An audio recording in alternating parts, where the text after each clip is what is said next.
Yo, salut les amis, je suis aujourd'hui entouré de tous les Romagna. Je sais pas si vous êtes tous là aujourd'hui. On est là en partie, effectivement. D'accord, alors on va faire la petite présentation de tout le monde, vas-y. Oh là, il y a du monde. On a Chris, on a Mika, on a David, la femme de Chris, on a Christina, on a Kevin, on a Arnaud, on a Mike, on a Toon, on a moi, on a Bruno, on a Ludo, on a Denis. Et puis je crois qu'il y en a qui sont en balade. Hein. Et on a Stéphane qui arrive là. Un nouveau des Romagna. Autrement il sort les flingues. Donc le rame d'Arnaud. Ouais. Donc une belle bête, hein, personnalisée comme toujours chez les Romagna Boss. Hein. On prend plaisir à faire nos voitures tip top personnelles. Alors pourquoi il a choisi un pick-up par rapport à tous les autres qui ont des Mustangs des... Bah il a tout dit, voilà, on peut passer à l'autre. Bah parce qu'il adore les pick-up et c'est aussi Arnaud qui a une El Camino. Quelle année ton El Camino? Oui, il n'a pas que le pick-up, voilà, il a l'El Camino. Voilà, il a le El Camino 68 plus son rame. Alors après on passe sur la Camaro là. Alors c'est à qui la Camaro? Donc c'est la Camaro, il est où? Il est parti avec sa femme. Ah, il est parti. C'est la Camaro à Joël. Donc le petit Cili 2, hein, tout est écrit. Ouais. Toujours pareil, personnalisé, petite peinture, machin, échappement, ainsi de suite. Donc, avec quelle année celle-là? Alors là, je ne peux pas te dire. 2014, hein. non, je pense qu'on est dans les peut-être les premières, non? Ouais, donc c'est une SS, hein. C'est bien une SS. Ouais, tout à fait. Ouais. Ok, bah super, on continue. Là, on a celle-là, on la connaît un peu, ouais. Ah ouais, celle-ci, elle fait du bruit et puis elle a les chevaux, hein, donc c'est la Cadillac de Ludo et puis on est dans les 650 chevaux si je me trompe pas, donc on a une bête. Hein. Cadillac CTSV, hein, c'est ça? Oh putain, 704, hein, il m'en manquait quelques-uns là. Alors Ludo, il fait pas que ça. Hein. Ludo, il fait aussi quoi? Il répare les boîtes de vitesse, c'est ça? C'est un spécialiste des boîtes de vitesse, effectivement. C'est une machine de guerre à ce niveau-là. Ouais, ça va connaître. Ma mère fait la boîte de la Mustang. Ah bah tu vois, voilà. C'est pour ça que j'en parle. Ouais, tout à fait. On la connaît. Bon, c'est la plus belle, c'est la meilleure, c'est la mienne. Non, je plaisante. Bon, c'est ma Mustang, effectivement. Toujours pareil, personnalisé. Pas mal de pièces custom hein, que tu as remis dessus. Ouais, j'ai rajouté pas mal. J'ai mis pas mal de pièces alu, ainsi de suite, rabaissé. J'ai changé mes jantes. Je suis en 305 à l'arrière, 20 pouces, 275. C'est ce que tu as fait dernièrement, c'est ça? Je l'ai fait depuis l'année dernière. Cette année, j'ai pas fait grand-chose. Hein. J'ai vraiment limité. Bien, là, hein, ouais. Là, je laisse comme ça parce que je pense que l'année prochaine, il y aura un gros changement. Couleur? Non. Non, ça sera... Dans le bloc? Ouais, okay. Je pense que le superchargeur va pas tarder à arriver. Va falloir changer le capot alors? Non, je pense que ça passe, ça fait exprès, justement. Okay. Donc là, on est sur la Mustang de Mika, pareil, toujours personnalisée. Et puis, voilà, la Mustang, hein, une assez récente, hein, on est après 2018. Ouais. Grise, hein, qui est finalement une couleur classique, mais assez rare. Hein. Donc là, ce qui change, toi, c'est une quelle année, toi? 2016, non? C'est une 2015. 2015 c'est les toutes premières. Donc ce qui change, en gros, là, sur une 2018 et une 2015, c'est quoi, alors? Il y a eu un facelift à l'avant et à l'arrière. Ouais. Donc genre le cache-moteur aussi sous le capot. Après, au niveau motorisation, okay. Ils ont rajouté quelques chevaux. Je crois qu'on est à 450 à partir de 2018. Ah oui, t'as un peu plus de chevaux. T'as aussi, il me semble, le truc à distance, non?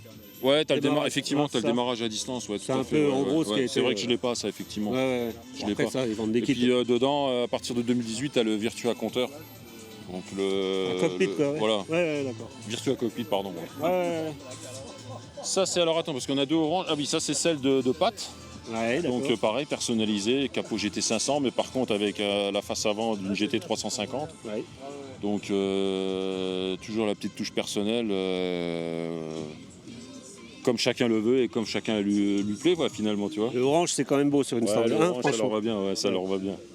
Ah, là, on est sur l'allemand de notre cher Mike, hein, donc là, Pontiac Le Mans 69, hein, un petit bijou, hein, elle est trop belle, hein, elle a de la gueule, monstrueuse. Et là, 69 a toujours son effet, hein, quand on vient avec la Le Mans. Mais clairement, qu'elle brille bien, franchement, la peinture est trop belle. Là, on a celle de Kevin. Donc Mustang, là on est sur la génération avant la nôtre, hein, S197. Ouais. Et puis pareil, qui a son petit effet perso, quoi, forcément. Hein, qui ont de la gueule. Hein. Je trouve qu'elles ont une gueule beaucoup plus agressive que les nouvelles, j'ai l'impression, quand on les regarde bien. Ouais, elles ont une gueule un peu plus... voilà. Elles font plus grosses. Voilà, elles font poser, voilà, j'arrive. Là on a celle de Toon. Donc Toon, pareil, personnalisée. On le voit surtout dans les optiques. Ouais. Il a fait des optiques LED, hein, donc c'est lui qui a fait tout ce boulot. Hein. Il a démonté, il a peint, il a fait l'installation électrique. Il est là-dedans, alors c'est son boulot perso. C'est sa passion, c'est aussi sa passion. Hein. Donc il prend cœur à faire énormément de choses lui-même sur sa voiture et on voit ce travail-là, franchement. Ouais, c'est beau, franchement c'est trop beau. Formidable. Et puis le petit dégradé là sur les bandes. Ouais, complètement, ouais, les bandes dégradées c'est sympa. Ça fait discret et puis on retrouve quand même les bandes mythiques de la Mustang. Carrément. Oula, attention là. Ah là, on est sur celle de David. Donc toujours pareil, base GT mais custom perso. Hein. Donc là on a le pare-choc de la GT500, on a le capot de la GT500 KR, donc King Off-Road hein, comme il l'appelle. Ouais. Donc avec les deux ouvertures de chaque côté supplémentaires à celle du milieu.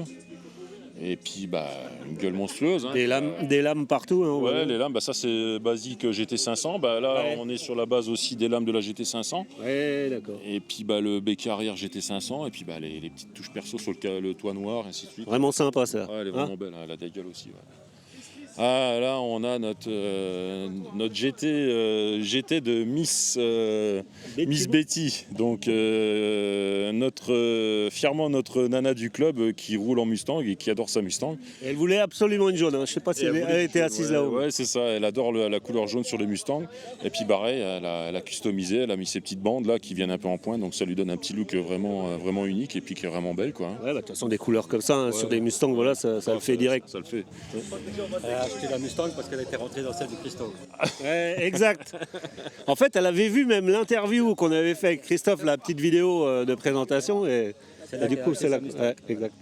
Là, on a la voiture de Damien. Donc, c'est, si je ne me trompe pas, je ne sais plus l'année, je crois. Alors, j'ai un doute sur l'année. 66, ça, non? Ouais, j'ai envie de dire, hein, 66, peut-être 68 max. Mais alors, il n'est pas encore dans le club. Par contre, sa copine, c'est la fille à Denis qui fait partie des Romagna Boys. Et bon, peut-être, et j'espère qu'il fera aussi partie du club des Romagna. Ça va bien avec. Ouais, ça va bien avec. Moi, ce que j'adore, c'est le noir et les bandes rouges et puis l'intérieur cuir rouge. Je trouve qu'elle est formidable. Et puis fastback. Ouais, tout à fait, fastback. Ouais. On est sur du fastback. Là, on est vraiment. Look Shelby, quoi. Ouais, c'est ça. Ouais, c'est ça. Ouais. Et là, on a vraiment une gueule monstrueuse hein, sur les vieilles mues. Hein. Là, on a celle de Chris, donc notre ami de Belgique, qui lui aussi a custom la sienne à mort. La custom Shelby. Là. Ouais. Donc lui, pare-choc avant GT500, pareil, capot style GT500 KR. Ouais, et le même en fait capot que la. Ouais, tout à fait, comme la orange, ouais, comme celle de David, ouais, tout à fait. Donc on est dans l'esprit GT500, bon c'est une GT mais elle en jette, hein, elle est blanche et pareil le blanc je trouve que ça lui donne une gueule assez massive. Ouais, quoi. Blanc et noir, voilà, t'as tout qui ressort quoi. Dès qu'il y a une pièce noire, boum, ça ressort. C'est ça. Là on a après celle de Bruno, pareil, ami Belgique, hein, donc Romagna Boys, et puis pareil, un petit custo perso avec les bandes bleues, le petit sticker le long du capot qui lui donne un petit peu de relief et du coup personnalise la bagnole. Donc vraiment, pareil, on est sur de la perso, du custom perso. Ouais, c'est une quoi, 2014, 2015 2020. Ah ouais, 2020, ah oui, c'est avec la forme, oui, d'accord. Toi, je suis pas encore trop... Ouais, après 2018, c'est facile de les reconnaître. Tu as l'optique qui a cette petite encoche en dessous. Ah ouais, d'accord. Quand elles sont avant 2018, c'est linéaire, il n'y a pas d'encoche. D'accord. Donc c'est là que tu peux les reconnaître en fait. Hein. C'est une série spéciale pour les 55 ans. Ah oui, effectivement. Ah ouais, série spéciale donc. On le voit sur la calandre, hein. Ça c'est la calandre d'origine avec la série spéciale. Ok. Ils ont une ouverture de grille beaucoup plus large, on n'a pas l'effet nid d'abeille comme sur les autres. Ok, écoute, je te remercie pour la petite présentation. Hein, on va faire ça. Veux, ouais, allez, je passerai tout à l'heure. Ouais, allez, merci. Ouais, c'est à moi. Salut.